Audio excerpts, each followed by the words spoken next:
Bonsoir mesdames et messieurs et bienvenue à ce nouvel épisode de Sur ce bonne soirée, le podcast québécois en termes de sport et de faits divers. Je suis votre hôte Raphaël en compagnie de Étienne, Jérémy et Chloé. Bonsoir tout le monde. Bonsoir. Donc, nos sujets pour aujourd'hui. Tout d'abord pour le sport, nous allons faire un retour sur l'incroyable UFC 300 qui s'est passé le samedi 13 avril.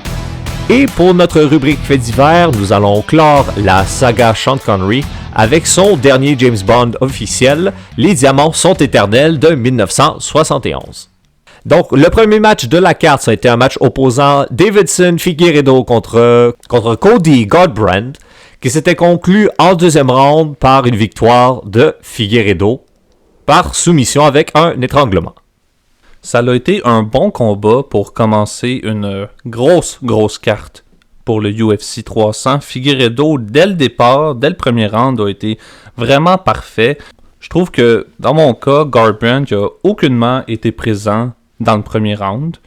Puis quand on s'en va au deuxième round, ben, ça a été un excellent contrôle au sol de Figueiredo. Et Garbrandt qui est vraiment un gros zéro dans ce qui est au sol. Donc ça a été un triangle hold de Figueiredo et ça a été la victoire par soumission super facilement pour lui. Oui, en effet, ça a été un gros premier combat pour le UFC 300. Même la foule, dès le premier combat, criait. D'habitude, c'est pas de même. D'habitude, c'est des gens qui sont un peu moins connus, fait que la foule sont moins fort. Mais là, ça a été un gros combat dès le début, fait que toute la foule était excitée. Mais moi, j'ai trouvé que round 1, les deux étaient pas vraiment pires, ça se touchait un peu pis tout, mais que Figueiredo, en effet, avait le contrôle, 10-9 comme score. Moi aussi, comme Chloé, j'ai donné une note de 19 à Figueiredo. Mais par contre, j'ai un avis différent. J'ai trouvé que c'était un peu lent le premier match. Parce que c'est surtout un peu... Les deux combattants, ils faisaient de la rotation autour du ring. Ils se lançaient un peu des coups, mais c'était surtout... Ils s'observaient tout en tournant autour du ring. Mais il y a eu un petit highlight de ma part, c'est lorsque Garbrandt a essayé de donner un coup de pied.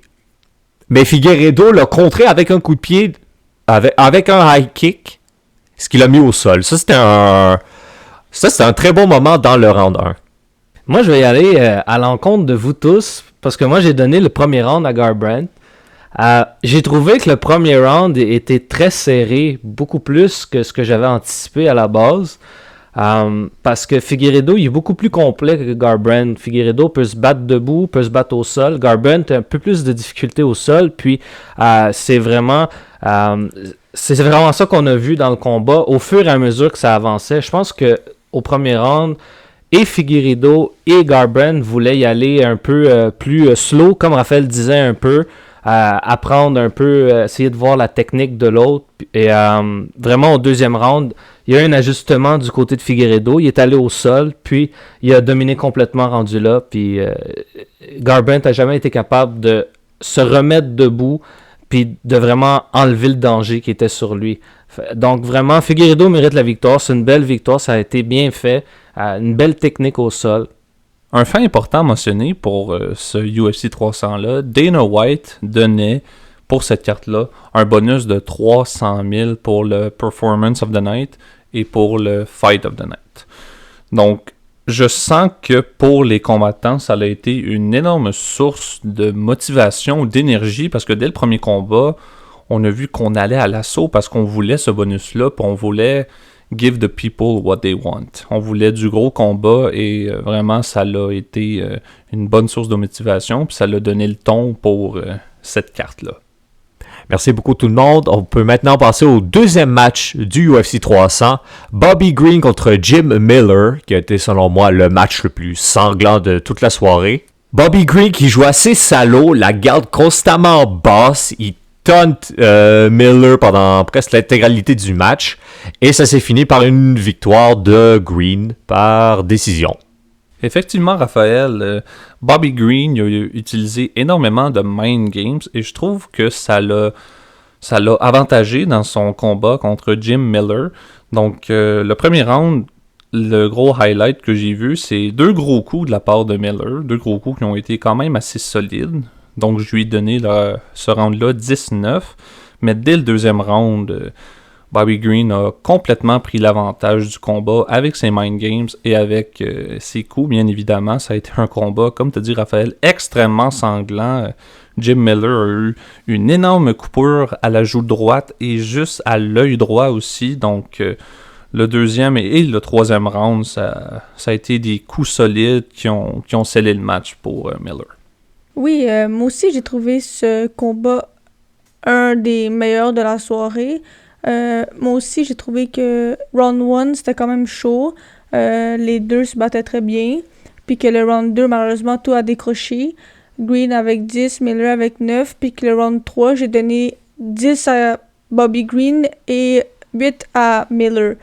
Victoire de Green par décision. Puis pendant le round 2, Miller, il voyait plus de l'œil. Fait que ça a sûrement été une distraction aussi pour ce combat-là.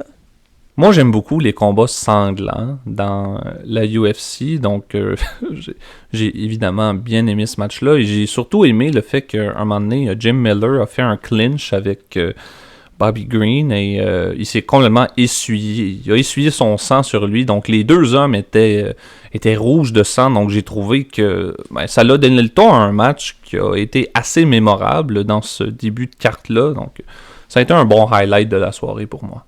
Ça a vraiment été le match comme on l'attendait. Ça a vraiment été un match à la Bobby Green, à la Jim Miller. Bobby Green, on le connaît, toujours la garde basse, en train de parler, en train de toujours essayer de rentrer dans la tête de son adversaire. Je crois pas que ça a fonctionné, par exemple, avec Jim Miller. Jim Miller qui est quand même un vétéran de longue date. Comme tout le monde l'a dit, le premier round, j'ai trouvé que Miller avait été plus entreprenant. Deux bons coups qui ont ébranlé un peu Green à certains moments. Donc, pour ça, il y a eu le premier round. Mais ça a tout changé au deuxième. C'est vraiment lorsqu'il y a eu sa coupure en dessous de l'œil, ça a commencé à vraiment l'embêter, comme Chloé a dit, pas capable de voir de l'œil. Il l'a même dit dans son coin à ses cornermen, je vois pas. Puis le sang qui coule aussi. Puis c'est vraiment au deuxième round qu'il y a vraiment une grosse baisse de régime de la part de Miller. Puis vraiment, Bobby Green, tout le combat, si vous avez bien remarqué, il n'y a jamais eu de gros coups portés par Green. Ça a toujours été des jabs très bien placés au centre, toujours pour toucher en dessous des yeux et en haut des yeux de Jim Miller. Ça a été des coups vraiment tueurs et c'est pas avec un ou deux jabs que on fait tous les dommages, mais au fur et à mesure qu'on en envoie à répétition, c'est là que les dommages arrivent et puis on l'a bien vu. Ils ont quand même essayé à la fin du combat de faire un one-on-one vraiment au centre de l'octogone, mais c'est là vraiment que Bobby Green a rentré dans Jim Miller, un coup vraiment qui a fait mal, ça l'a ébranlé vraiment, il a eu beaucoup de difficultés à finir le combat, il l'a quand même fini, et je pense que pour lui c'était important de au moins finir le combat sur ses pieds, pas se faire knocker, surtout que c'est le seul qui a été présent dans les UFC 100 et 200, donc je pense que pour lui c'était important de sortir là au moins d'une défaite par décision, même si tu veux jamais avoir une défaite dans ta carrière. Merci beaucoup Étienne, et maintenant passons au troisième match, notre premier match féminin du UFC 300, opposant Jessica Andrade à Marina Rodriguez. Quelques petits highlights. Déjà, premier round, j'ai donné une note de 10 à 9 à Andrade. Je dirais principalement parce qu'à un moment donné, Rodriguez a fait un high kick, mais elle a glissé, elle s'est retrouvée au sol à cause de ça, donc ça l'a vraiment mis en désavantage. Au deuxième round, c'est là que je dirais que Rodriguez a un peu repris le dessus. Elle était beaucoup sur l'assaut. C'est surtout elle qui était sur l'attaque, ce qui a mis Andrade sur la défensive. Mais au troisième round, mon highlight, c'est quand Andrade a fait une magnifique mise au sol sur Rodriguez. Elle lui a littéralement fait faire un cartwheel, littéralement. Et au final, ce match s'est fini par une victoire par décision pour Jessica Andrade. Et oui, je suis d'accord avec Raphaël. Round 1, Andrade a dominé Rodriguez, mais j'ai laissé un score de 10 à 9. Sinon, le round 2, Rodriguez, elle a essayé de revenir, mais à cause qu'elle a essayé de revenir tranquillement, elle avait plus de jus à la fin de round 2. Fait que round 3, Andrade a juste repris la position, puis que ça a fini par décision pour Andrade. Je trouve que dès le premier round, ça a été quand même un round très chaud, malgré que j'ai donné un 19 à Andrade, mais c'est vraiment dès le deuxième round, comme tout le monde a dit pour l'instant, que Andrade a complètement pris le momentum, autant debout qu'au sol, et c'est ça pour moi qui a scellé le match. La constance de Andrade a vraiment scellé le tout pour moi, donc ça a été pour moi un 19 autant au deuxième round et un 18 au troisième round. Donc ça a été vraiment Andrade une bonne performance, malgré que ça a été quand même très serré au début du match. Moi, en compte de vous, je suis allé les 3 rounds pour Andrade, 19, facile. Je crois vraiment que Marina Rodriguez était vraiment en retard par rapport à Andrade de A à Z, que ce soit au sol ou debout. On a bien vu au sol qu'Andrade était bien meilleur que Marina Rodriguez. Puis, faut aussi ajouter que j'ai trouvé un peu que Rodriguez, on aurait dit qu'à un moment donné, elle a juste lâché au deuxième round. Quand elle a vu que son jus s'était complètement vidé après le premier round, puis son supposé retour au deuxième, on dirait qu'elle a juste abandonné. Ses coups, c'est comme si c'était de la plume, on aurait dit, qui touchait Andrade. J'ai l'impression qu'Andrade, à partir de la moitié du deuxième round, elle a eu extrêmement facile. Puis comme Raphaël a dit, avec un excellent takedown au troisième round, elle a sécurisé une victoire très très facile. Ça a été très bien fait de la part d'Andrade.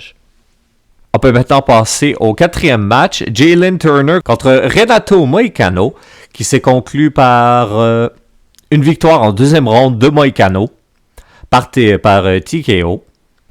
À la fin de son match, Moicano a donné un speech que je qualifierais de fire, si je puis me permettre, auprès de Joe Rogan, qui était présent au UFC 300 en tant que commentateur. Joe Rogan, qui est l'hôte du podcast The Joe Rogan Experience. Joe avait fait une petite entrevue avec tous les gagnants des matchs du UFC 300, sauf un, auquel on va arriver un peu plus tard. Et d'ailleurs, dans cette même entrevue, Moicano a annoncé qu'il allait débuter un podcast lui-même, qu'il va appeler Show Me the Money.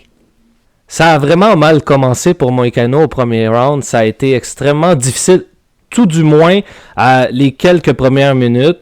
Il y a eu 2 coups de poing explosif de la part de Turner, dont un que Turner a décidé complètement de se retourner. Moicano est tombé complètement sur le tapis, puis au lieu d'aller finir, il aurait pu finir son combat ici, avoir un premier round knockout au UFC 300. Turner s'est juste retourné, a levé les bras comme s'il avait gagné. Herb Dean avait jamais callé pour la fin du combat.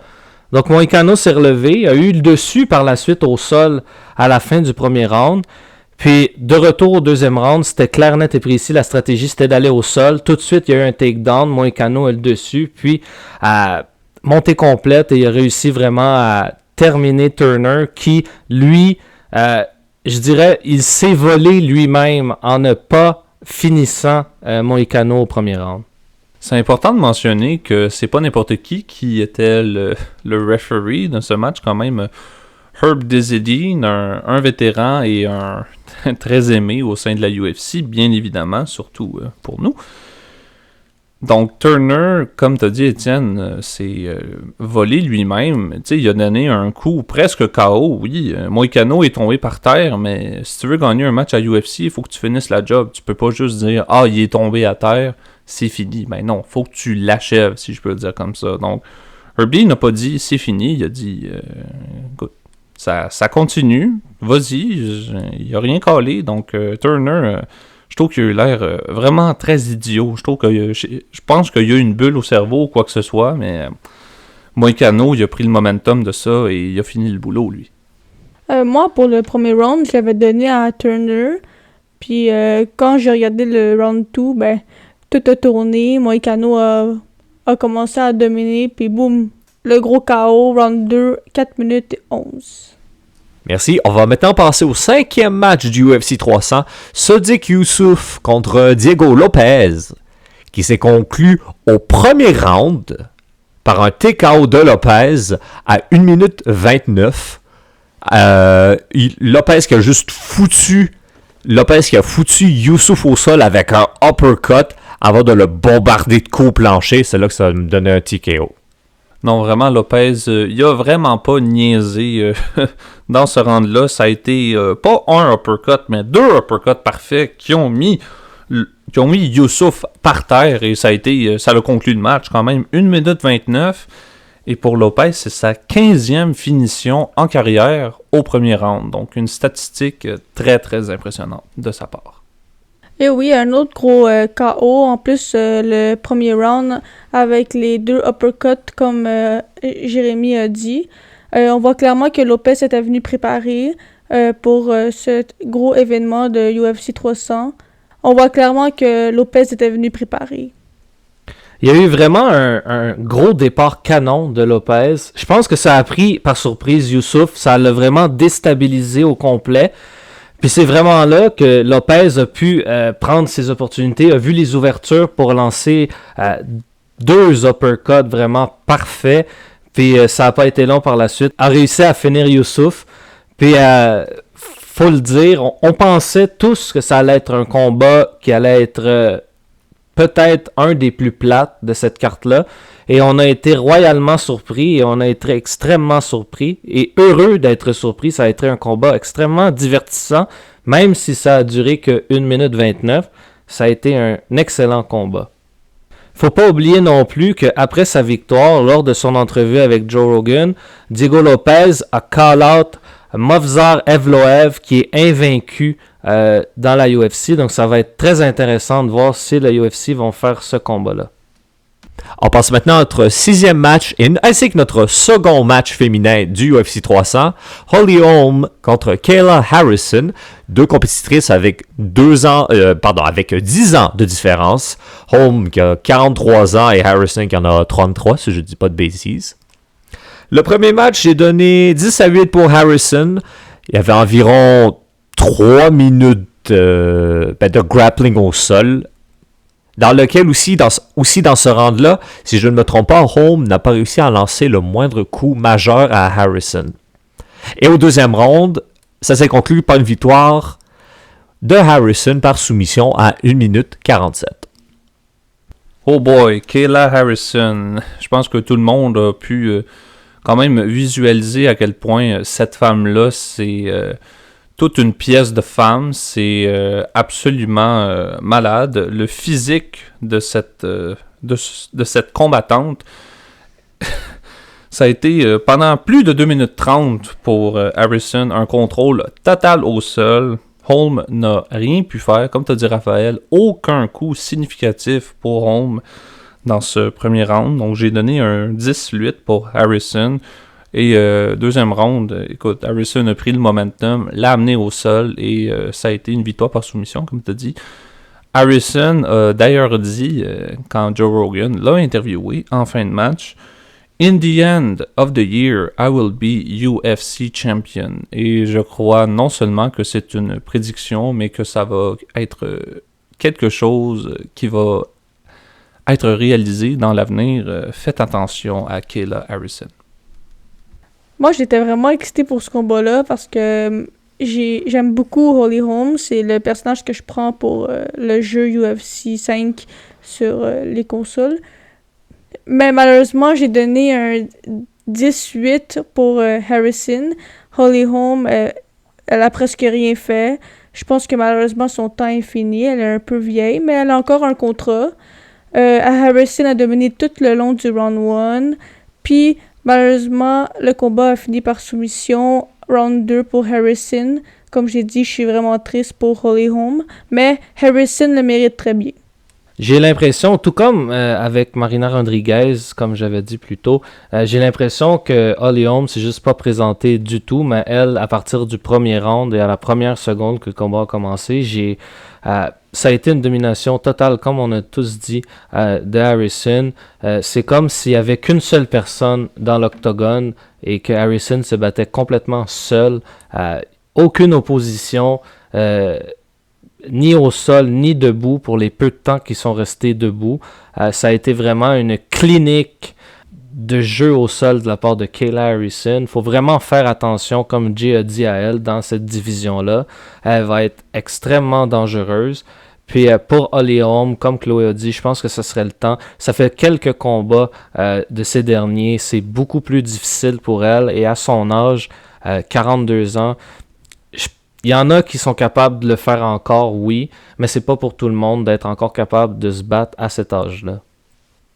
Un truc qui peut inquiéter au UFC, c'est en particulier, au moins pour moi, c'est lorsqu'il y a des combats au sol. Il y a un risque que ça devienne très lent et qu'il n'y ait pas beaucoup d'action. Et cette crainte-là s'est concrétisée dans ce match-ci, opposant Calvin Kattar à Aljamain Sterling.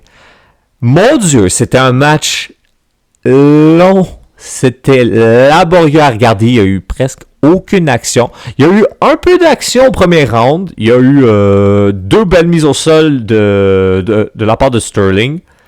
Et je crois quand même, à la première, on a vu quand même la grande force musculaire de Kattar. Tu vois, ses muscles gonflés parce qu'il se laissait pas faire. Il voulait pas se laisser mettre au sol. D'ailleurs, les commentateurs avaient dit, si je m'abuse, que ça faisait 2 ans que Kattar n'avait pas fait d'UFC. Et ça, on l'a vraiment vu au deuxième round. Parce qu'à un moment donné, Kattar et Herling étaient au sol. Au deuxième round, lorsque Kattar et Sterling étaient au sol, à un moment donné, on a vu Kattar qui a juste secoué la tête pour dire non, je peux pas. Parce qu'il était brûlé à ce moment-là. Il était vraiment brûlé. Et t'as même les commentateurs, un truc qui est assez triste, c'est que les commentateurs disaient que Kattar, il va aller voir le match rendu chez lui, puis il va pas entendre une seule affaire il ne va pas entendre une seule chose positive dit pour lui. Au final, le match s'est conclu en 3e round par une victoire de Sterling par décision. Et c'est d'ailleurs à Sterling que j'ai donné des notes de 10 pour tous les rounds.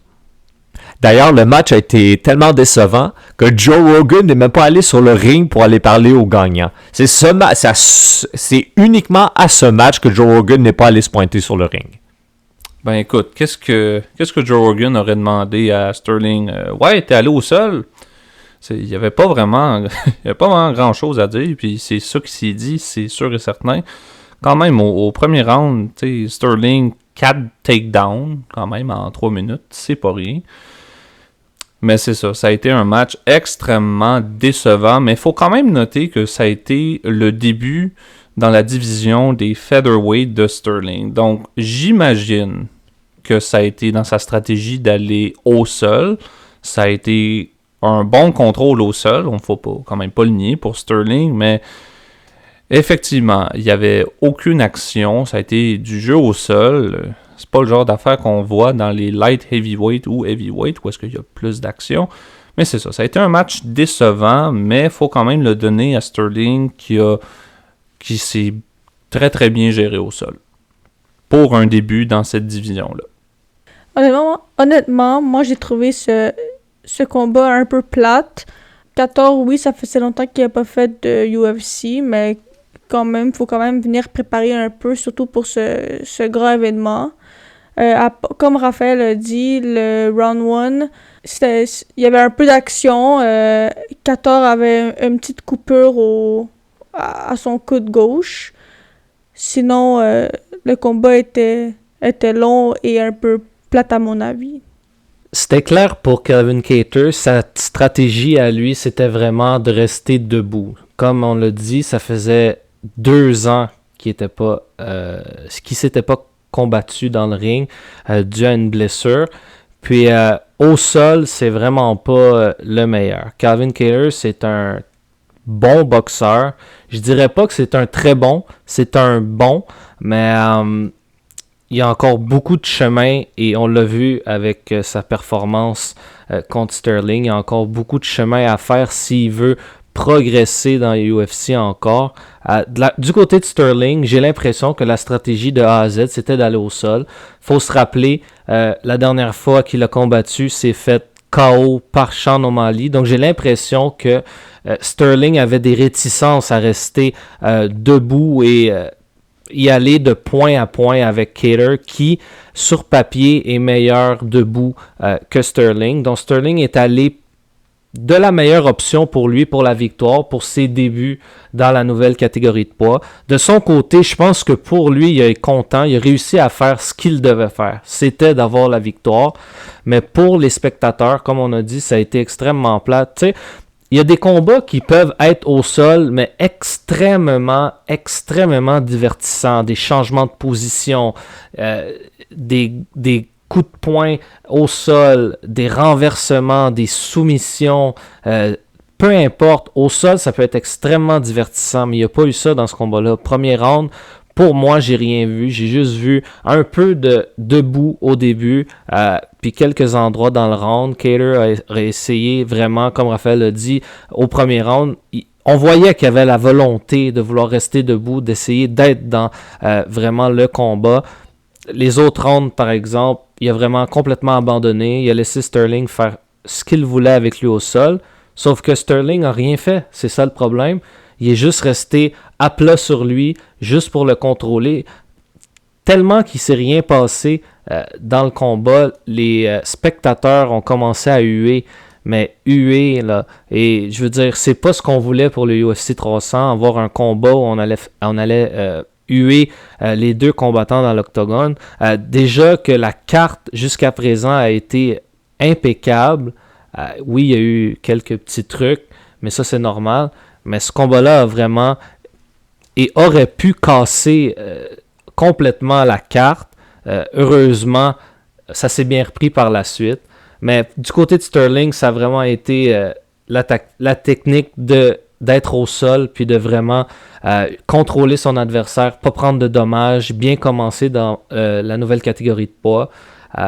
Mais ça a été, pour moi, j'ai l'impression, le pire combat de 2024 à présent. On va maintenant passer au combat opposant Jiří Procházka à Alexander Rakic, qui s'est conclu par un TKO au deuxième round pour Procházka, qu'il a accompli grâce à un coup de genou qui a précédé un martelage complet au sol à 3 minutes 17 du deuxième round. Pour mes scores, j'avais donné 10-8 pour Rakic au premier round, qui avait priorisé les coups aux jambes et qui a d'ailleurs fait changer de jambe à Procházka. J'ai trouvé que Procházka avait la garde très basse. Je dirais pas aussi basse que Bobby Green, mais il avait tout de même une garde assez basse qui peut être assez désavantageux si tu ne sais pas comment bien te battre avec, comment bien jouer avec une garde basse. Et aussi à la fin du match, lors de sa petite entrevue avec Joe Rogan, déjà il a dit qu'il voudrait aller être invité au podcast de Joe Rogan, et il a aussi dit qu'il voudrait se battre contre le vainqueur du UFC 300 pour le dernier match. C'était important pour Procházka de vraiment revenir en force après sa défaite par KO contre Alex Pereira pour le championnat du light heavyweight à son dernier combat. C'était vraiment important pour lui de revenir en force, surtout contre un combattant, Rakic, qui lui aussi, tout comme Kattar, faisait un petit bout qui n'était pas là à cause d'une blessure qu'il avait subie dans un combat contre Jan Blachowicz un peu plus tôt l'an passé. Non, le premier round, ça a quand même été serré, j'ai trouvé. Rakic avait, j'ai l'impression, comme planning, d'y aller de beaucoup de coups dans les jambes. Si on regarde un peu les anciens combats de Procházka, ça a été des faiblesses un peu, les coups dans les jambes. Donc Rakic a vraiment utilisé ça au premier round. Ça a payé. La jambe, comme Raphaël a dit, de Procházka était vraiment endommagée. Mais j'ai quand même trouvé que Procházka avait été beaucoup plus entreprenant. C'est lui qui avait le contrôle de l'octogone. Il était toujours à la poursuite de Rakic. Donc je lui ai donné quand même le premier round à Procházka. Puis ensuite, au deuxième round, il a vraiment tout donné. Puis vraiment continuellement en train d'avancer sur Rakic. Ce qui a fait en sorte, j'ai l'impression, que Rakic a complètement lâché son plan, qui était les jambes. Puis est allé de coup pour coup avec Procházka. Il faut vraiment pas faire ça. Et on a vu ce qui s'est passé. Procházka qui a réussi à y aller d'un bon coup, ensuite d'un coup de genou pour finir par KO. Vraiment, ça a été extrêmement bien fait par Procházka. Puis j'ai l'impression que, un peu comme Raphaël a dit, la façon dont son style de combat, les mains vraiment basses, bouge beaucoup, fait beaucoup de feintes avec ses mains, ça endort un peu ses adversaires, ce qui a permis vraiment de remporter cette grosse victoire face à Rakic. Donc oui, les gros highlights de ce match-là, en général, pour le premier round que j'ai donné 10-9 à Rakic, c'est surtout grâce à ses coups de pied très importants qu'il a donné à Prohaska.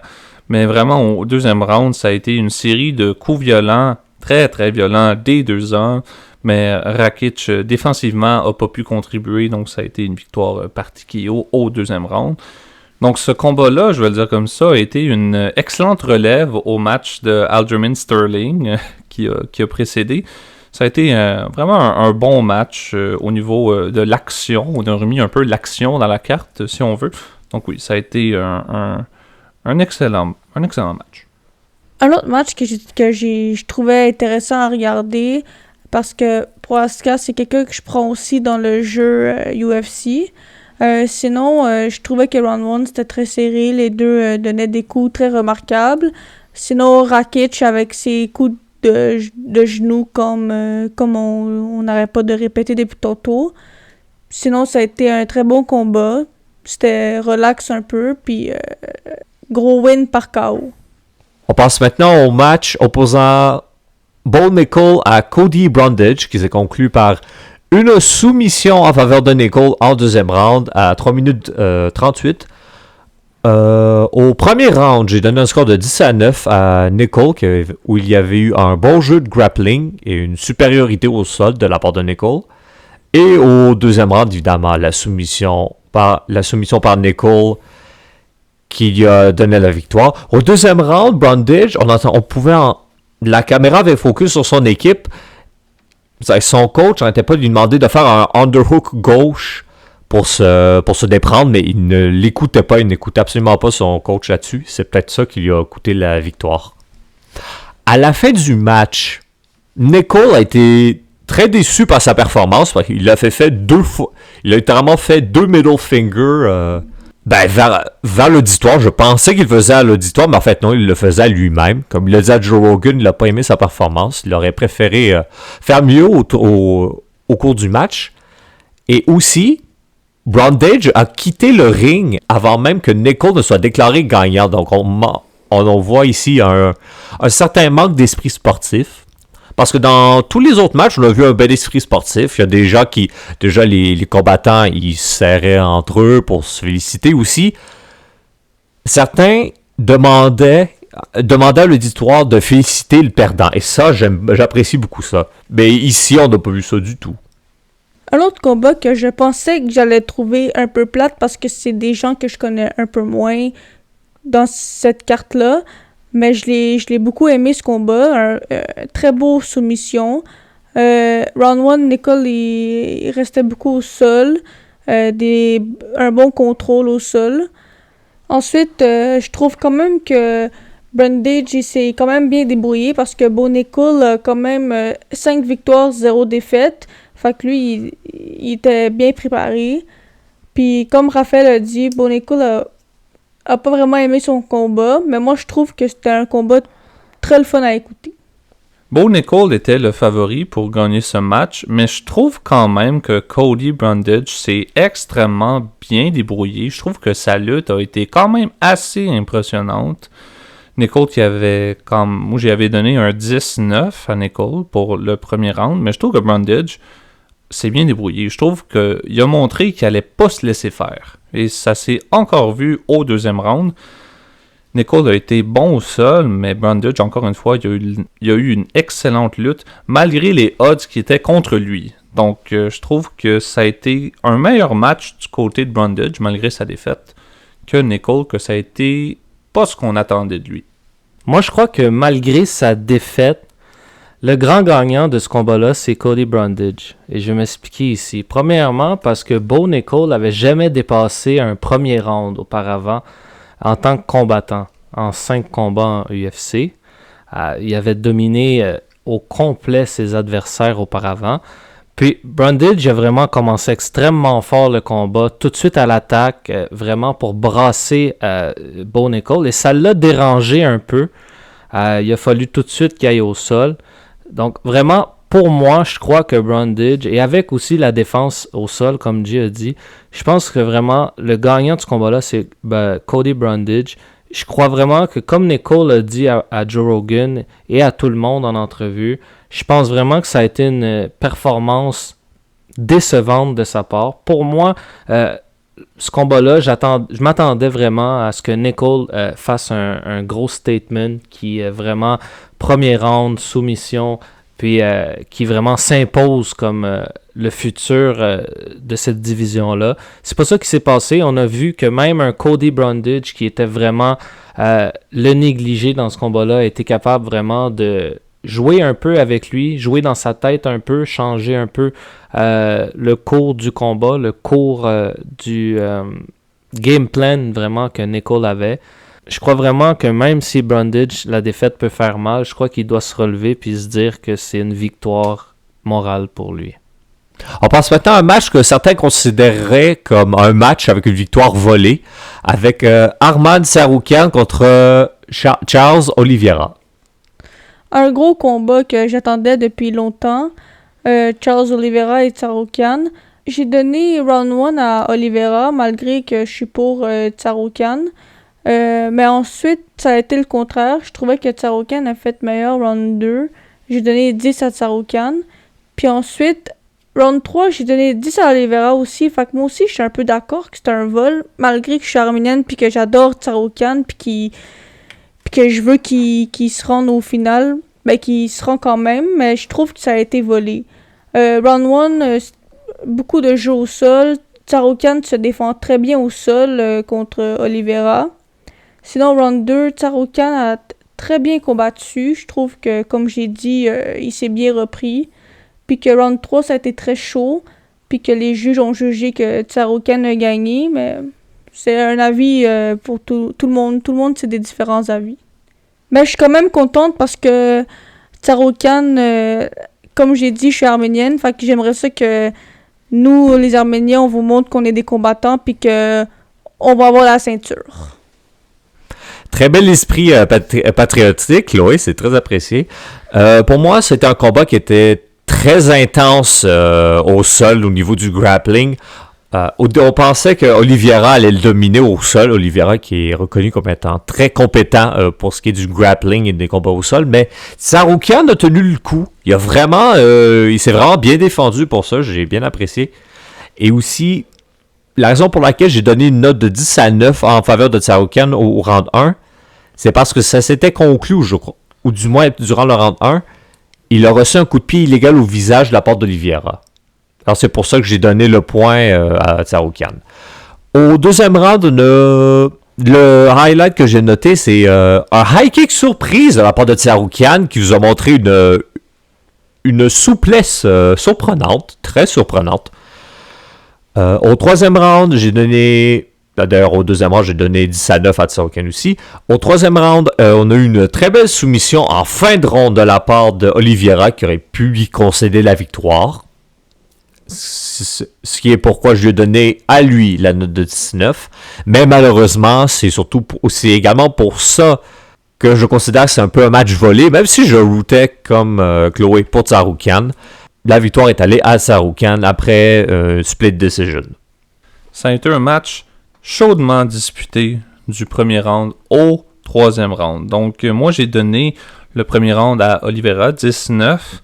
Malgré une domination au sol, Tsarukyan a vraiment bien compétitionné en position au sol. Donc, malgré qu'Oliveira a eu ce premier round-là, je trouve que Tsarukyan il a donné le ton et il a dit « Je ne vais pas me laisser faire comme ça ».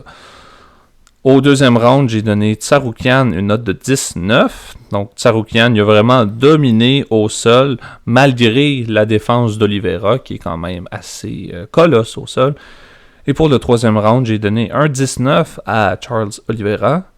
Et c'est vraiment, justement, ces soumissions-là qui ont favorisé ce troisième round-là pour lui. Donc, je m'attendais à ce que Bruce Buffer dise... nomme le nom de Charles Oliveira comme vainqueur, mais à ma surprise, donc moi aussi je trouve que c'est une décision surprise, disons-le comme ça. Donc j'ai été étonné d'entendre le nom de Tsarukyan nommé par notre cher Bruce Buffer. Donc une décision controversé, je dirais. C'est ce qui arrive quand on laisse les juges vraiment rentrer dans la décision. Parfois, c'est des décisions qu'on s'attend pas ou contraires à ce que l'on pense ou à ce qu'on l'a vu. Comme Chloé a dit, tout le monde a ses propres choix, ses propres visions de ce qu'ils ont vu. Ça a été extrêmement serré pendant tout le combat, par exemple. Vraiment, les deux au sol, ça a été extrêmement divertissant. Du gros ground and pound de la part de Tsarukyan au deuxième round. J'ai donné le premier round à Oliveira, le deuxième Tsarukyan et le troisième à Oliveira aussi. Clairement, on pense que Oliveira s'est fait voler dans ce combat-là. Comme Jay l'a mentionné, c'est vraiment pour les deux soumissions qui étaient extrêmement serrées, et surtout celle au premier round, extrêmement serrée sur Tsarukyan. Et miraculeusement, il faut le dire, Tsarukyan s'en est sorti au premier round. Et puis, il y a eu le Darce Choke à la fin du troisième round qui aurait pu être criminel aussi pour Tsarukyan. Mais dans les deux cas, il a réussi à survivre. Et pour moi, avec le combat qui s'était surtout déroulé au sol des deux côtés, je pensais vraiment que les deux tentatives de soumission qui étaient vraiment dangereuses pour Tsarukyan allaient peser vraiment plus fort dans la balance du côté de la décision. Peut-être, comme Raphaël a dit, c'est peut-être le kick illégal de Oliveira qui a peut-être un peu joué dans la décision des juges à un certain endroit. Mais tout du moins, j'ai l'impression que la victoire devait revenir à Charles Oliveira. J'enlève rien à Tsarukyan qui a combattu très bien dans ce combat-là, rien à dire. Ça reste à voir ce qui va arriver aussi avec Tsarukyan avec cette victoire-là. Veut se rendre sur un match revanche contre Islam Makhachev que lors de son début en UFC avait perdu, était arrivé sur short notice pour affronter Makhachev qui l'avait battu. Donc Tsarukyan veut remettre les compteurs à zéro. Faudra qu'il attende. Par contre, parce que, et on va en parler un petit peu plus tard dans le podcast, on a eu une annonce à la fin du UFC 300 qui fait en sorte que Tsarukyan est deuxième pour l'instant dans la course au titre. Merci beaucoup, Étienne. On passe maintenant à notre premier match de 5 rondes pour le BMF title opposant Justin Gaethje à Max Holloway, qui s'est conclu avec le chaos de toute la soirée à 1 seconde de la fin du 5e round en faveur de Holloway. Le match a vraiment montré les différences entre les deux combattants. T'as Max Holloway qui est beaucoup plus agile, plus rapide, contrairement à Gaethje qui est beaucoup plus baraqué, beaucoup plus lourd, beaucoup plus heavy. Un des gros highlights du match, d'abord, ça a été Gaethje qui s'est cassé le nez à la toute fin du premier round. Ça, c'est chiant. C'est chiant parce que du coup, il peut respirer par le nez parce que sinon, ça va juste le blesser davantage. Donc, il ne pouvait maintenant plus que respirer par la bouche, qui a vraiment endommagé son rythme de respiration. Parce qu'évidemment, quand tu fais du sport de combat où c'est intense, faut que tu respires. Il faut avoir une bonne respiration parce que sinon, tu t'écrases au sol. Mais tout de même, en deuxième round, j'ai donné 10-8 pour Gaethje, alors que j'avais donné 10-8 pour Holloway au premier round. Parce que je trouve que Gaethje, qui s'est bien défendu. Il y avait une très bonne défense, selon moi, malgré le fait qu'il avait le nez cassé. Et surtout, j'ai donné 10-8 à Gaethje pour ce round-là parce que Holloway a fait une connerie assez bête à deux reprises. Il a poké Gaethje aux yeux 2 fois. Ce qui est quand même assez niaiseux. Et les 2 fois, ça a dû faire un arrêt. Le referee a dû arrêter le match. Par contre, au 3e round, Holloway a vraiment eu un bon retour en maintenant un assaut constant sur Gaethje qui a bousculé par 2 fois. Au 4e, ça a été l'inverse. Ça a été un bon retour de Gaethje cette fois, qui lui a vraiment gardé un bon assaut, en particulier sur la jambe gauche de Holloway. Donc là, j'ai donné à Gaethje 10-9. Et au final, le 5e round qui s'est conclu avec juste un gros beatdown des deux combattants au centre de l'octogone. Et là, l'instant historique s'est passé. À 2 secondes de la fin, Holloway pogne Gaethje au visage et l'assomme complètement. Et à 1 seconde exacte de la fin du round, Gaethje tombe au sol. Et la victoire va à Holloway. C'était incroyable. ça a été vraiment une clinique de boxe de A à Z de la part de Max Holloway dans ce combat-là. J'ai donné les 3 premiers combats à Holloway 19 facilement. Le 4e round, par contre, je l'ai donné à Gaethje 19 et simplement parce qu'il y a eu le knockdown avec le coup de poing. Il a réussi à amener Holloway au sol, ça n'a pas été long. Mais pour ça, je pense que le 4e round, ça a été vraiment le meilleur de Gaethje. Puis ça a été celui qui a légèrement dépassé Holloway. Mais par contre, ça a été, comme je l'ai dit, vraiment une clinique de la part de Max Holloway de A à Z. Et vraiment, ce qui a vraiment changé tout dans le combat, c'est le coup de pied renversé au nez quand il l'a cassé le nez de Justin Gaethje. C'est vraiment là que le combat a tourné. Ça a vraiment déconcentré Justin Gaethje qui, au premier round, avait quand même beaucoup de difficultés à se rendre avec ses points à Holloway. On connaît comment Gaethje est très puissant des jambes. Les coups de pied aux jambes se rendaient. Ça a d'ailleurs laissé beaucoup de traces sur la jambe de Holloway. Mais il n'a jamais été capable vraiment de s'avancer vers Holloway puis d'aller de frappe qui pouvait le déranger, à part, bien sûr, au 4e round. Puis vraiment, le 5e round, ça va rester dans la mémoire de plusieurs personnes pendant longtemps, et surtout les 10 dernières secondes. Ça a été vraiment... Ça fait 30 ans que le UFC existe maintenant, puis je pense que c'est un des 10 secondes les meilleurs de toute l'histoire de la UFC. Ça a été un knockout merveilleux, un truc que tu peux juste espérer rêver de faire dans ta vie, puis tu réussis à le faire. C'est incroyable, ça a été vraiment... Tout le monde était fou. On était même pas sûr au début que c'était vraiment un knockout, parce que peut-être que le temps était fini, on n'était pas sûr. Puis quand on a vu vraiment que c'était à 1 seconde, tout le monde est devenu fou. Donc vraiment, ça a été vraiment le combat de la soirée, le combat de l'année, je dirais, et un des combats qui pourrait éventuellement se rendre dans le Hall of Fame. On a parlé d'Aljamain Sterling qui a potentiellement donné le pire match de l'année, mais Justin Gaethje contre Max Holloway, ça va être reconnu comme un des meilleurs matchs de l'histoire de la UFC. Il y a des gens qui disent que c'est potentiellement le plus beau KO de tous les temps. J'irai peut-être pas là. Il y a beaucoup de KO dans la UFC qui se sont produits, mais c'est un... Moi, honnêtement, c'est dans mon top 5 des plus beaux KO que j'ai vus. On a regardé ce UFC 300 tous ensemble et je crois que j'ai jamais autant crié en voyant un KO. C'est comme si je regardais un film. Genre, ça peut juste arriver dans les films à la dernière seconde. Genre, c'était absolument incroyable. Pour revenir à l'entièreté du combat, donc vraiment le premier round, le plus gros highlight, comme Raphaël l'a dit, c'est le spinning back kick de Max Holloway à la dernière seconde, encore une fois, puis il a absolument détruit son nez. Donc, ça a été fantastique. Après ça, le deuxième round, évidemment, il y a eu les 2 eye pokes de Holloway, puis il y a eu énormément de low kick de Justin Gaethje, son arme principale, et on l'a vu à la jambe gauche de Holloway. Ça a dû faire mal au retour à la maison, disons. Le troisième round, ça a été, pour moi, le meilleur round de la carte. Ça a été Max Holloway, comme tu dis, Étienne, une clinique de boxe. Il a été à 100%. Quatrième round, ça a été Gaethje qui a été à 100%. Ça a été un beau retour.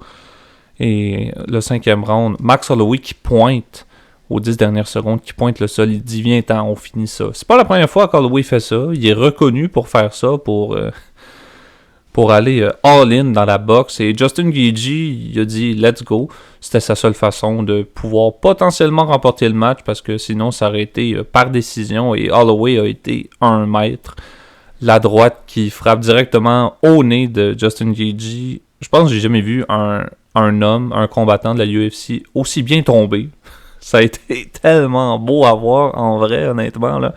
Évidemment, il y a eu plein de superstars de la UFC qui étaient là. Je pense d'ailleurs à Israël Adesanya qui avait la gueule à terre, si je peux le dire comme ça. Ça a été le KO de l'année, le KO de UFC 300, un des plus beaux KO de tous les temps. Honnêtement, tu peux pas faire mieux. Et ce match-là, comme tu as dit Étienne, va aller dans le Hall of Fame, c'est sûr et certain. Et les 2 combattants, pour moi, vont aller dans le Hall of Fame. Max Holloway est reconnu comme un des... potentiellement le meilleur boxeur de la UFC de tous les temps, ou dans le top 5 lui aussi. Justin Gaethje, avec ses jambes de fer et son mental d'acier dans l'octogone, lui aussi dans le Hall of Fame. Donc ces deux-là ont donné leur meilleure performance de tous les temps. Honnêtement, ça a été digne du Hall of Fame. Un autre combat que j'étais vraiment contente de voir dans cette carte UFC 300, Gaethje Holloway. Honnêtement, je suis très surprise que Gaethje a reçu beaucoup de coups puis de tout ça parce que moi, j'étais vraiment pour Gaethje dans ce combat-là. Holloway a bien montré qu'il était venu bien préparé pour le BMF title et ça l'a vraiment paru. Gaethje qui casse son nez, comme on a dit, ça l'a vraiment distrait. Mais moi, je vais vous dire une affaire. Oui, Holloway a gagné. Oui, Holloway mérite la ceinture. Mais moi, je trouve que Gaethje sera toujours un BMF title avec toutes ces 5 rondes qu'il a faites avec son nez cassé, tous les coups qu'il a reçus. Il est jamais tombé. Ben, il est tombé, mais je veux dire, il a jamais été KO jusqu'à la dernière seconde du round 5. Moi, je trouve que, wow, comme, c'est vraiment un BMF, comme on peut le dire, comme, il est vraiment bon. Faut se rappeler, comme on a précisé au début, normalement, les bourses de performance, c'est 50 000 $ pour les combattants. Lors de la conférence de presse, il y a une question qui a été posée à Dana White, puis avec tout ce qui s'est dit, il a été d'accord pour donner 300 000 $ à la place de 50 000 comme bonus de performance. Quand Holloway a gagné, lorsqu'il a parlé avec Joe Rogan, les combattants, souvent, quand ils font des gros knockouts ou des grosses performances, en niaisant un peu, vont toujours demander, pendant leur entrevue, la bourse qu'ils veulent. Et là, Holloway a dit « Signe le chèque 600 000 ». Eh bien, à la conférence de presse après le UFC 300, Dana White a confirmé que Max Holloway était sorti du UFC 300 avec 600 000 $ de plus dans ses poches, en plus de sa bourse pour être venu au combat, sa bourse d'avoir gagné le combat et sûrement encore plus d'argent qui va s'en revenir dû au pay-per-view et tout. Donc vraiment, Max Holloway, en plus d'avoir fait un des KO les plus spectaculaires à vie, sort de vraiment cet UFC encore plus riche qu'il était. Il faut aussi se rappeler, pendant cette même entrevue, Max Holloway a call-out 2 personnes. Il a call-out, premièrement, Ilia Topuria. Et j'ai l'impression qu'avec la performance que Holloway a fait face à Gaethje, d'ailleurs Topuria qui était dans l'assistance, Topuria, j'ai l'impression que maintenant certaines craintes au niveau d'affronter Max Holloway. J'ai l'impression qu'il pensait que ça aurait pu être plus simple que ce qu'il a vu de Max Holloway face à Gaethje.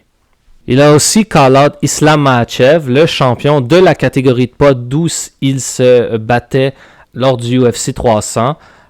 Ça risque du côté de Makhachev d'être beaucoup plus difficile d'aller l'affronter pour le moment. C'est pas la catégorie de poids normale de Holloway et comme on va en parler un peu plus tard, il y a déjà quelques personnes en liste déjà pour affronter Makhachev avant Holloway, mais c'est une possibilité. Rien n'est impossible dans la UFC. Et il faut aussi dire qu'en conférence de presse après le combat, Holloway a aussi fait mention que il pourrait affronter pour le BMF title Conor McGregor. On parle beaucoup des combats, on parle beaucoup des gros highlights, mais c'est important de mentionner le sportsmanship dans tout ça. Max Holloway et Justin Gaethje, c'est quand même des vétérans dans la business et c'est des vétérans qui se respectent. Souvent dans les weigh-in et dans le face-off, quand on prend la photo pour le combat, on a souvent des... là, je pense surtout à Daniel Cormier et John Jones, mais bon, ça c'est un petit peu plus intense comme face-off, disons. Mais Max Holloway et Justin Gaethje, ils ont fait le face-off, ils se sont souri. Il y a énormément de respect dans ce combat-là. Donc, moi, j'aime énormément le sportsmanship dans n'importe quel sport. Donc, j'ai absolument apprécié Justin Gaethje. Il a call out Justin Gaethje en disant que c'est un des meilleurs, c'est un BMF lui aussi, donc c'est important de mentionner le sportsmanship dans ce genre de match. On passe maintenant à l'avant-dernier match du UFC 300. Weili Zhang contre Yan Xiaonan. Deux des très rares compétitrices chinoises au sein de la UFC. Au début du premier round, Yan a jeté Zhang au sol. Mais il y a aussi eu un moment où Zhang a fait une soumission à Yan. On a cru qu'à ce moment-là, c'était fini. Mais non, Yan a survécu. D'ailleurs, je la félicite pour ça. Tout au long du match, en particulier dû au fait que vers la fin du premier round, elle a quasiment été mise KO par étranglement à la fin du round, mais elle a survécu à ça. Elle a survécu tout le long du match, tout le long des 5 rounds, et ça, je la respecte beaucoup pour ça, je la félicite. Yan a réussi plusieurs mises au sol, elle avait même réussi à mettre Zhang au tapis par un coup de poing bien placé. Au 4e round, Zhang a repris le dessus en mettant Yan au sol pendant une très longue période. Pour une très longue période. Il lui a envoyé plusieurs coups à la tête. D'ailleurs, Yang s'était accroché à la cage, ce qui n'est pas permis lors de soumissions, lors des matchs dans l'ensemble. Et au final, au 5e round, Zhang qui a puisé dans ses dernières ressources d'énergie parce qu'elle était brûlée, je crois que c'était au 2e ou 3e round, elle était brûlée. Mais là, au 5e round, elle s'est repris, elle a puisé dans ses dernières ressources d'énergie et a maintenu Yan au sol vers la fin du round d'une manière magnifique. On était tous convaincus que Yan allait tap out, mais elle l'a jamais fait. Et au final, le match est fini par une victoire de Zhang par décision. Le highlight du match, pour moi, ça a été à la fin du premier round. Zhang Weili avait mis sous soumission Yan. Et Yan a pass out dès la fin du premier round, en fait. Donc, dès qu'on a sonné le horn, elle était dans un état presque inconscient. Même que dans son corner... Un de ses coachs a dit « Do you want me to wake her up? » Là, les commentateurs ont dit « Est-ce que c'est permis? » Je le sais pas. On sait pas trop comment elle s'est fait réveiller, mais bon, ça a marché, clairement. On a continué le match. Donc, pour moi, ça a été le highlight vraiment du match. Donc, ça aurait pu finir là, mais Yan a vraiment...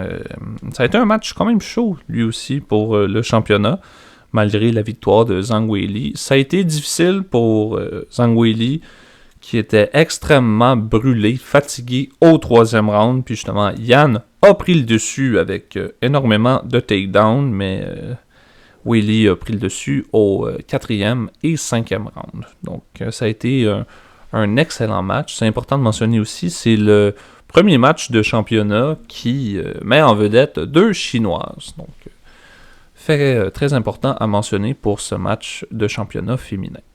Un autre combat très intéressant, comme Jay a dit pour la soumission au premier round, c'était très chaud. Yan était inconsciente, mais le timer était écoulé.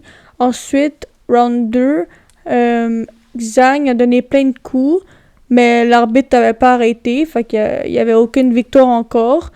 Tout a débuté avec le round 3, que Zhang était toute fatiguée, avec ce qu'elle a fait pour le round 1 et le round 2. Elle était fatiguée, elle avait plus de jus, fait que j'ai donné le round 3 pour Yan. Et aussi le round 4 pour Yan. Fait que le tout déterminait vraiment au round 5. Zhang a pu lâcher. Elle a toute sorti son énergie pour garder sa ceinture. Ça a été très serré au début, je dirais, dans le premier round. Dans les 4 premières minutes, ça a été extrêmement serré au premier round entre les deux. Mais dans un sens et l'autre, je pense que la grosse soumission en fin de round qui aurait pu être fatale pour Yan, on va pas se mentir, s'il y avait eu un peu plus de temps au cadran. C'est vraiment là que tout a changé, autant pour l'une que pour l'autre. Comme on l'a dit, Zhang Weili était fatiguée et c'est vraisemblablement à cause de la soumission qu'elle a faite. C'était extrêmement serré et ses bras étaient tellement fatigués au 2e round et 3e round que Yan Xiaonan a réussi à prendre un peu le dessus. Elle a réussi à renverser beaucoup de takedowns, beaucoup de changements de position au sol entre les deux aussi. Ça a quand même été serré aussi après cette soumission-là, quand elle a réussi à se faire réveiller dans son coin. Elle est quand même revenue très forte au deuxième. Troisième round, excellent pour elle. Pour moi, c'était 2 rounds à 1 pour Weili à ce moment-là, après le troisième. Et vraiment, au 4e et 5e round, on le sait, c'est les championship rounds. Et c'est là souvent que les champions vont puiser dans leurs ressources qui sont bien cachées pour ces rounds-là. C'est vraiment l'expérience de Zhang Weili qui a dicté le fait qu'elle resterait championne encore une fois. Et maintenant, on conclut cet incroyable UFC 300 avec le dernier match, le match que tout le monde était venu voir, le match opposant Alex Pereira à Jamal Hill, qui s'est conclu au premier round à 3 minutes 14 par un fabuleux KO de la part de Pereira. Et là, comment ça s'est passé, c'est qu'à un moment donné, je sais plus c'était lequel, il y a un coup de pied aux parties génitales qui s'est passé. L'arbitre s'est avancé pour faire une pause, pour mettre une pause au match. Je crois que les deux combattants se sont retournés vers lui pour faire comme non, on n'arrête pas, on continue. Et je crois que cet arrêt a vraiment coûté à Hill parce que le coup suivant, Pereira le pogne au visage et il tombe comme un sac de patates au plancher. Pereira lui saute dessus, il le pommel. Et la victoire va à Pereira à ce moment-là, 3 minutes 14. Et Pereira qui se permet de faire un petit mouvement genre, voilà, voyez, ça c'était très bien. Et voilà, c'est ça. Et c'est comme ça que s'est conclu ce UFC 300. Je parlais de sportsmanship avec le match de Max Holloway et Justin Gaethje. Ça a été évidemment fait c'est toujours fait dans le respect, mais on voyait énormément de respect pendant le match de Holloway et Gaethje. Mais Pereira et Jamal Hill, c'était énormément d'animosité. Énormément. Donc, Pereira, pendant qu'on annonçait les combattants, pendant que Bruce Buffer annonçait les combattants, Pereira n'a pas lâché Jamal Hill des yeux. Aucunement. À aucune seconde. Même pendant que Herb Dean disait protégez-vous à tout temps, touchez-vous les gants si vous voulez. Pereira n'a pas lâché Jamal Hill. Et je pense que ça l'a donné un peu le ton du match. Ça a été... moi, je pensais que ça allait être un match de 5 rounds, avec des gros coups, des gros moments. Ça a été un match fair and square, extrêmement divertissant, malgré sa période qui était très courte.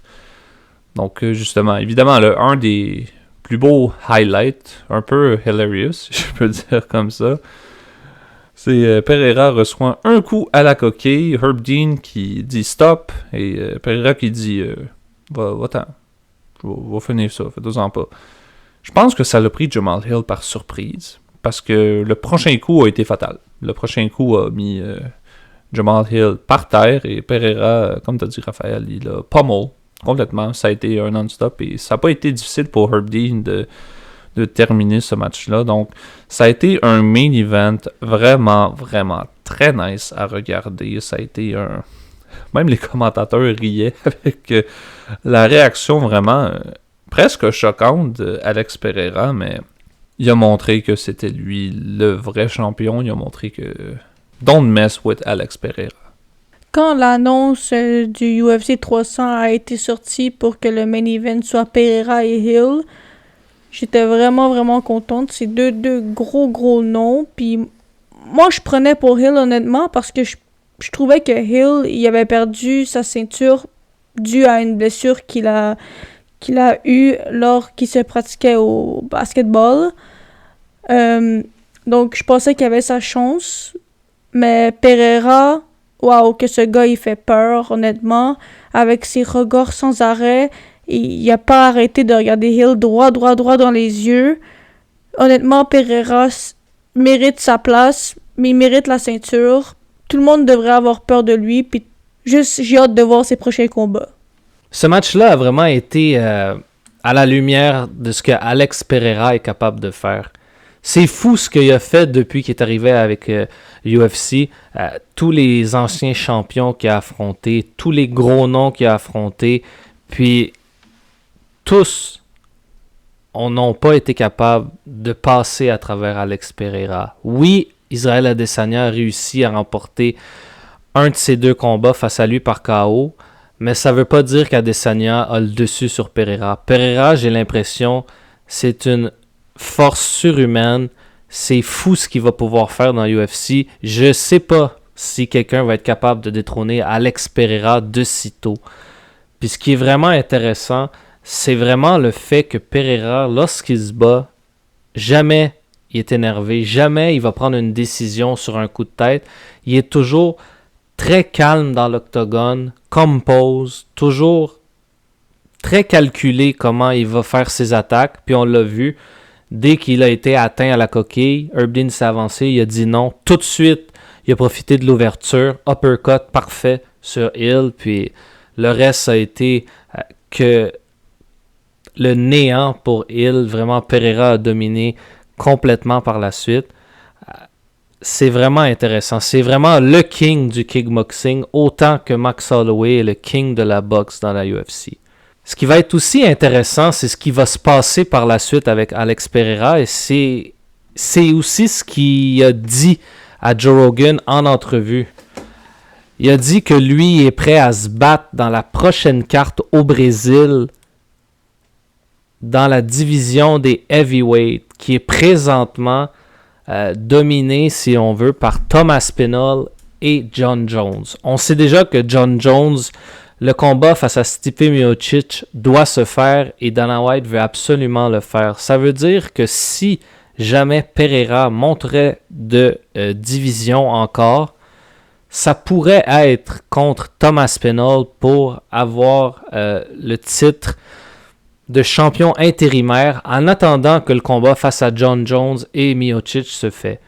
Ça serait fou parce que si on y pense, on pourrait avoir un combat John Jones, Alex Pereira. Ça pourrait être débile comme combat, ça serait fou. C'est sûr que pour l'instant, on spécule et c'est seulement ce que Pereira a dit pendant l'entrevue. On verra si la UFC veut se rendre dans ce chemin-là, mais j'ai l'impression que ça pourrait être un excellent main event pour un très gros UFC Pereira contre John Jones dans un futur. Un peu plus tôt, je vous avais dit que lors de la conférence de presse à la fin de UFC 300, Dana White a annoncé 2 grandes nouvelles pour les prochains UFC. Donc pour le UFC 302, le main event sera Islam Makhachev contre Dustin Poirier pour la ceinture.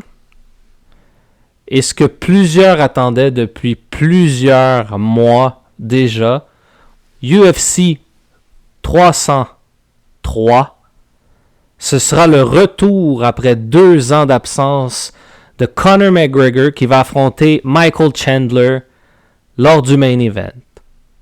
Merci beaucoup Étienne pour ces 2 très fraîches nouvelles.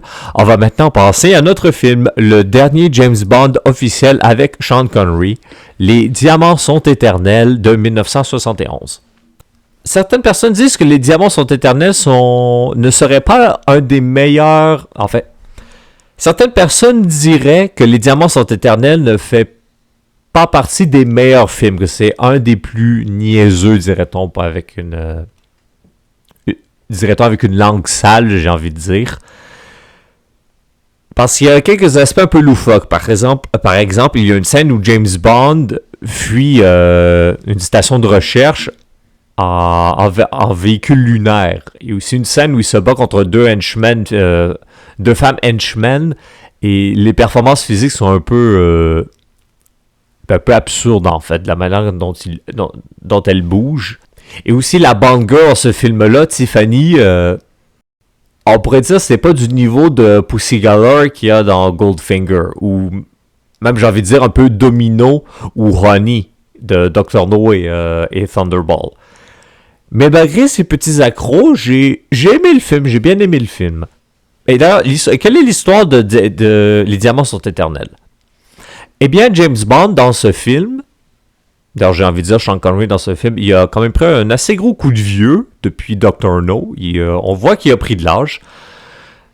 Dans ce film, James Bond poursuit un cargo de diamants qui a été volé par on ne sait qui.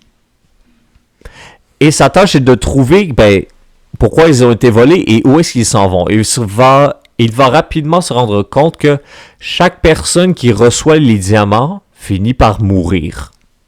Et il va finir par découvrir pourquoi il meurt, où vont ces diamants qui ne se retrouvent pas sur le marché noir. C'est ça qui met la puce à l'oreille au MI6, c'est le fait que les diamants ne se retrouvent pas au marché noir, ils sont stockpile. Et ils essaient de découvrir qui les stockpile, ces diamants. Et il va finir par découvrir la vérité. Pourquoi toutes les personnes qui reçoivent les diamants finissent par mourir. Et au final, quel est le but ultime du méchant de ce film? Pour ma part, je trouve vraiment que, comme Raphaël l'a dit, moi je fais partie de ceux qui trouvent que Les Diamants sont éternels. C'est un film, disons, de classe B. La plupart des James Bond, pour moi, c'est classe A, mais celui-là, c'est classe B. Je dirais qu'il y a un peu trop de niaiseries, de trucs qu'on n'est pas habitué de voir un peu avec James Bond dans ce film-là, je dirais. C'est beaucoup plus différent aussi des autres, beaucoup moins espionnage, beaucoup plus on fait des jokes, on fait des niaiseries, on vit avec les conséquences de ce qu'on fait. C'est beaucoup plus différent. C'est un peu ce qui enlève le plaisir. Je dirais que oui, c'est un James Bond, mais ça a des fois un peu de la difficulté à rentrer dans la série. Il y a quelques scènes qui...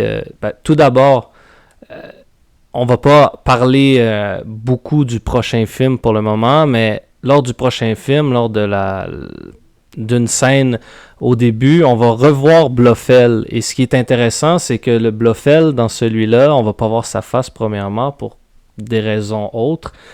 Disons qu'on voit qu'il y a un protège-cou qui entoure son cou, donc, et on peut comprendre que ça a rapport à la fin du film au service secret de Sa Majesté. Le problème là, c'est que dans Les Diamants sont éternels, quand on revoit Blofeld au début, Blofeld n'a aucune blessure, comme si lors du dernier film, il n'y avait rien. Et on voit bien qu'au début du film, c'est un peu une suite du dernier, puisque James Bond est à la recherche et recherche à tout prix Blofeld pour le retrouver et pour venger Teresa qui est morte. La chanson titre Diamonds Are Forever est interprétée par Shirley Bassey, qui avait précédemment interprété l'ultime chanson Goldfinger dans le film du même titre. Donc, j'aime beaucoup cette chanson. Je trouve que ça donne un peu un aspect un peu mystérieux au film, ce qui est un peu le cas vu qu'on essaie de trouver pourquoi ceux qui ont les diamants finissent par mourir. Donc, c'est une excellente chanson thème. Honnêtement, une de mes préférées, une des plus underrated, je dirais. Mais j'aimerais parler aussi de la trame sonore du film en général. J'ai dit au précédent podcast que pour le film Au service secret de Sa Majesté, c'était la plus belle partition de John Barry, que c'était de la musique absolument incroyable qui restait dans les mémoires. Je pourrais honnêtement pas tant vous chanter un thème de Les Diamants sont éternels, à part pour la chanson titre. Je trouve que c'est un peu un film... Diamonds Are Forever est un peu un film lazy, parce que là, je trouve que le Bond de Connery est rendu un peu macho. Un peu. Puis aussi pour le nom d'une certaine abondance de la queue, ils ont pensé loin, mettons. On va en rire, là, mais c'est ça. Alors qu'en anglais, c'est Plenty O'Toole. On traduit ça par abondance de la queue. Fouille-moi pourquoi. Mais c'est ça. On a un James Bond qui est extrêmement macho. Au début du film, quand il interroge Marie, il l'étrangle avec sa brassière. Ok, on a encore une fois pensé très loin. quand il se fait passer pour Peter Franks et qu'il rencontre la Bond Girl du film, il approuve son style vestimentaire un peu nu, je dirais comme ça, puis il dit « I approve ». Fait qu'on a un James Bond, un petit affaire trop macho. Tu sais, c'est un Bond qui plaît aux femmes et qui est très charmeur. Là, Sean Connery s'est rendu mononcle Bond dans ce film-là. Donc voilà, c'est un peu ma critique de l'interprétation de Sean Connery dans ce film. Moi, honnêtement, j'ai beaucoup aimé le film. Je l'ai trouvé bon, très divertissant. J'ai beaucoup aimé la scène où qu'ils étaient dans le bâtiment avec Tiffany, puis que elle avait pris son pouce comme empreinte, puis que c'était genre pas le bon empreinte, il avait collé comme un genre de collant ou un autre empreinte sur son doigt sur le verre pour que Tiffany pense que c'est bien Franks. Sinon, j'ai aussi une autre scène que j'ai aimée, c'est quand que Bond a affronté Franks dans l'ascenseur. Après ça, Franks il meurt, puis que James Bond il a échangé de portefeuille pour prouver que c'était lui Franks quand c'était pas vrai, pour play the game. Sinon aussi la scène du bataille de laser, ça c'était vraiment intéressant aussi. Puis c'est un peu ça, le film était très bon. On peut vraiment dire que ce film-là de James Bond, c'est beaucoup plus retourné sur la carte de l'érotisme. Comme on peut voir sur l'affiche, c'est une femme rousse qui porte plein de diamants dans l'entrejambe de James Bond. Donc on voit vraiment que on a décidé du côté des réalisateurs puis vraiment de toute l'équipe de se diriger un peu plus vers l'érotisme tout en restant quand même dans l'univers de Bond. Ça a été fait avec les autres films aussi qui vont venir beaucoup plus, mais ça a été beaucoup mieux fait, j'ai l'impression. Je pense vraiment que ça a été mal dirigé du côté des Diamants sont éternels. C'est pour ça qu'à l'écran, ça sort un peu mal, on peut dire. Maintenant, comme à l'habitude, j'ai quelques petites anecdotes, faits divers et secrets de tournage pour vous.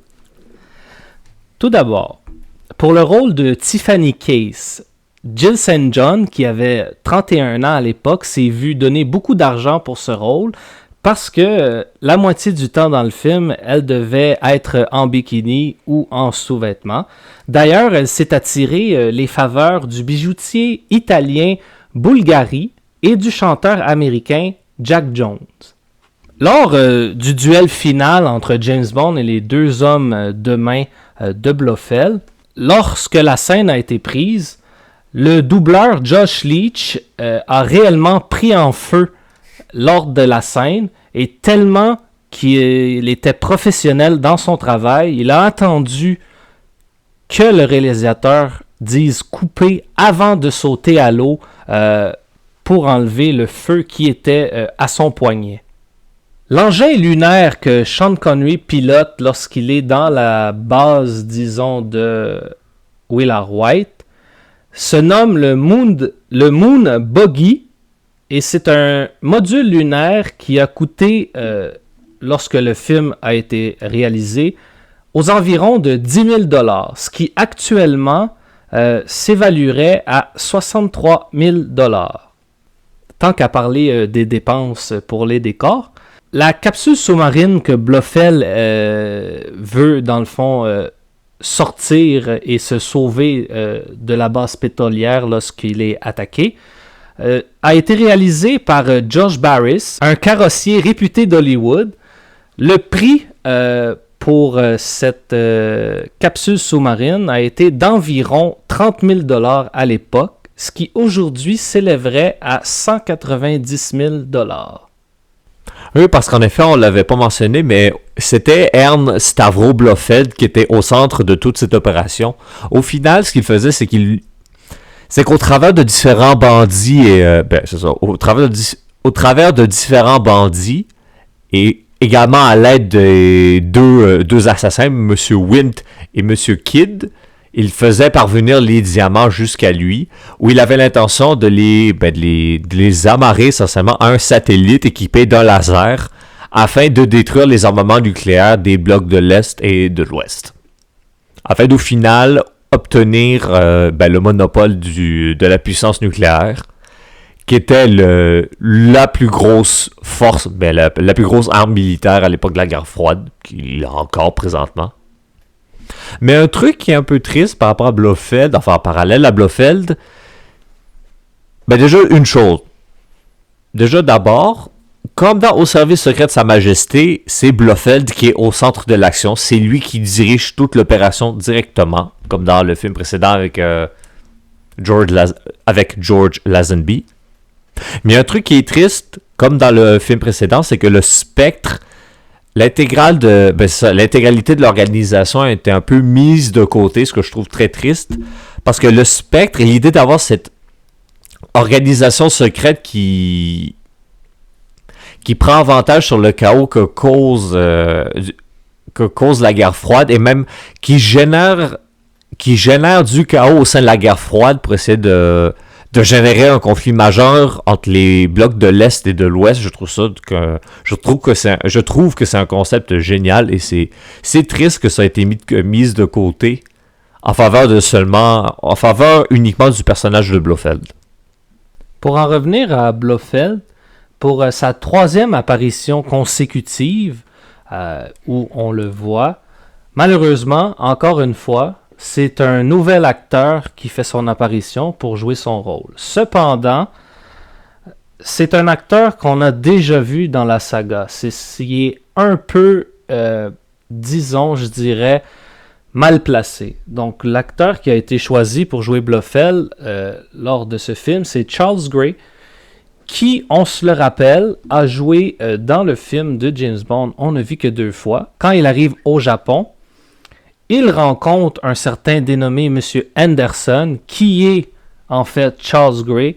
Donc, pour ceux qui suivent vraiment la série comme nous, c'est un peu incompréhensible que une personne qui a été alliée de James Bond, bien sûr on parle de l'acteur présentement, puisse se convertir, si l'on veut, en méchant.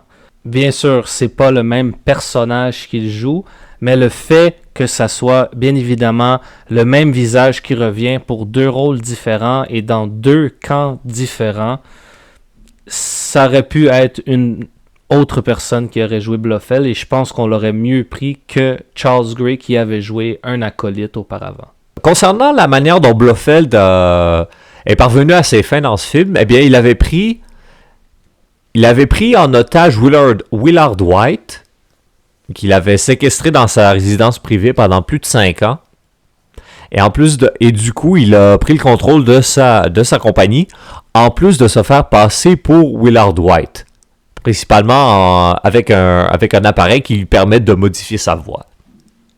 Donc, quand James Bond a découvert, bien sûr, que c'était Blofeld derrière tout ça, ça a été compliqué au début. Encore une fois, les 2 hommes de main, pour une deuxième fois, ont essayé de mettre fin au jour de James Bond en l'enfermant dans un pipeline, si on veut. James Bond a réussi à s'en sauver. Par la suite, avec l'aide du personnage qui fait son retour dans ce film, Felix Leiter, essayer de coincer Blofeld et par quelques moyens, ils ont réussi à savoir où Willard White était. Ils sont allés le délivrer et par la suite sont retournés à son bureau pour faire le point, que Willard White explique à tout le monde que c'était pas lui et que vraiment il avait été pris en otage. Et c'est là que James Bond lui dit « Blofeld peut être n'importe où sur la carte ». Donc cette carte, c'est en fait une maquette au plancher réalisée évidemment par Willard White au début, avant qu'il se fasse évidemment kidnapper. Mais la particularité de cette carte, c'est que Blofeld, dessus, a rajouté sa base pétrolière que lui seul possédait et que Willard White ne possédait pas. Donc, dès que James Bond va dire à Willard White qu'il pourrait se trouver à Baja, tout de suite, White se lève et dit « Je ne possède rien à Ba'a » et c'est de là qu'on comprend que Blofeld se cache dans cette base pétrolière et c'est là que James Bond va aller le confronter, en finir pour une fois pour toutes pour lui.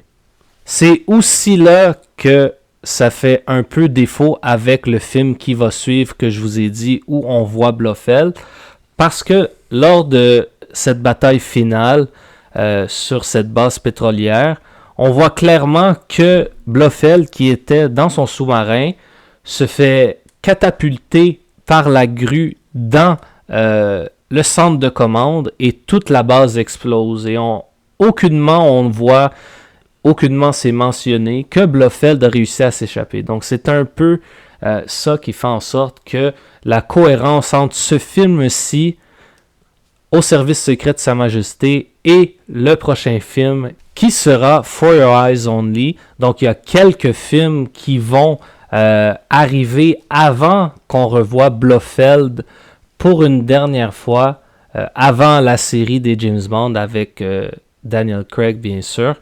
Donc c'est un peu là où ça fait outrage. Autant qu'on aurait pu arrêter de voir Blofeld ici et qu'on n'aurait pas eu besoin de le remettre dans un film futur. C'est, disons, une décision qui est un peu bizarre, mais bon, on va faire avec. Dernière petite chose avant de conclure cet épisode. À la fin du film, lorsque M. Wint et M. Kidd prétendent être des membres de l'équipage du bateau de croisière afin de donner de la bouffe, afin de servir à manger à Tiffany et James Bond, dans laquelle ils ont camouflé une bombe, qu'ils appellent en blague leur bombe surprise, James Bond réalise rapidement qu'ils ne sont pas de vrais employés du bateau, parce qu'il se rend compte qu'ils ne connaissent pas leur vin. Il leur dit, oui, ça aurait été un autre vin qui aurait été plus approprié pour ce repas. Qui lui dit, oui, en effet, c'est vrai. Sauf que James réplique juste après, c'est exactement le type de vin que vous m'avez donné. Et après ça, il dit, après il commente sur le fait que Kidd a un parfum très très fort qu'il avait déjà senti avant.